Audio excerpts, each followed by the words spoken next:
When I was a little girl, I was addicted to the board game Candyland. I was obsessed with it.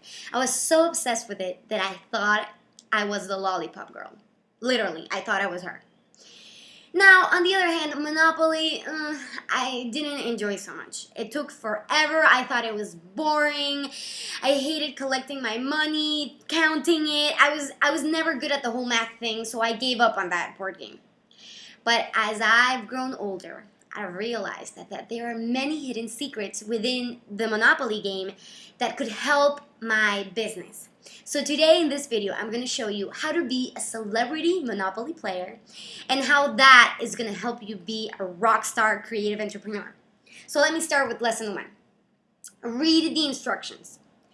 I know it's the boring part, it's the part everyone likes to skip, but it's so important.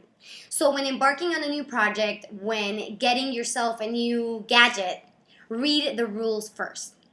I'll give you an example.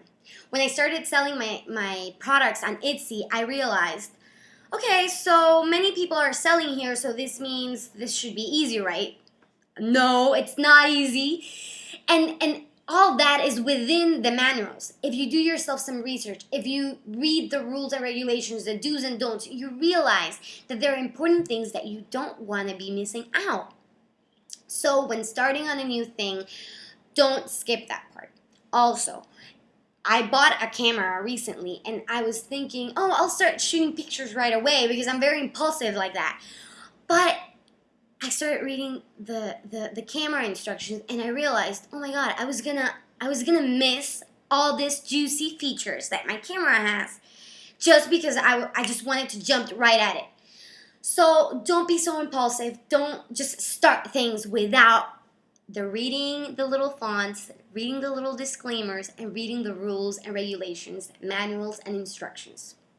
So read the instructions. The second lesson within Monopoly that could really help your creative business is to collect your $100. What does this mean? Every time that you have a sale, every time that you have a victory, every time that you're on the front page of Etsy, every time that you get a comment on your blog, every time that you receive a fan letter from a client that's just so happy with what you've sent her or him, celebrate it. Collect your $100. Go have some cupcakes. Celebrate your small victories. Your big victories, your small victories, because that's what's going to get you going. So collect every time that you have a victory.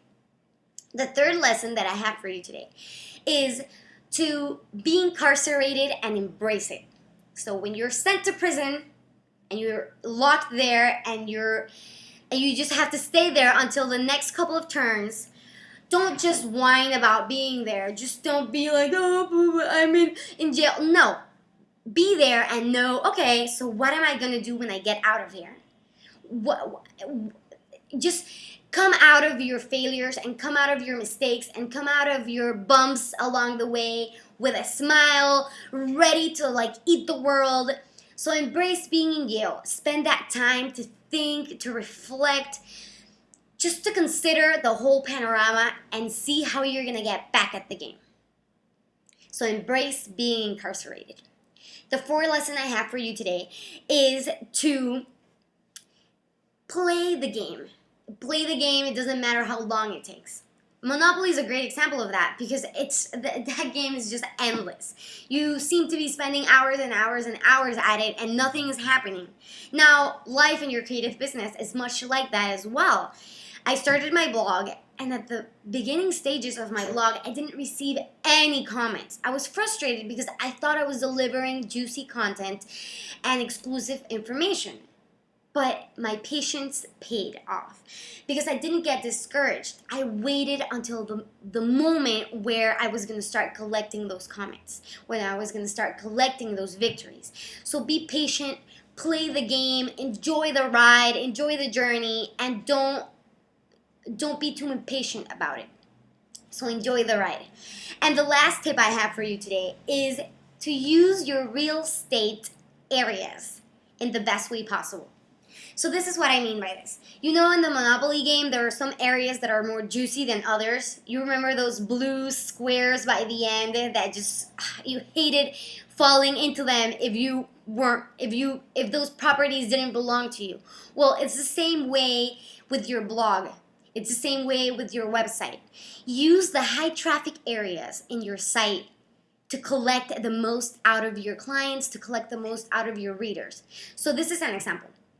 If you have a blog, don't use that area for your About Me, or don't use that area for sponsor badges. Use that area for your opt-in. Your newsletter is the biggest tool you can use to collect leads, to collect clients, to just grab your tribe. So learn how to use those real estate savvy and high traffic and hot areas of your site to collect. So be smart about it. The same way in Monopoly that you buy hotels when you are on the blue spots, use your high traffic areas for the things that get you the bigger results.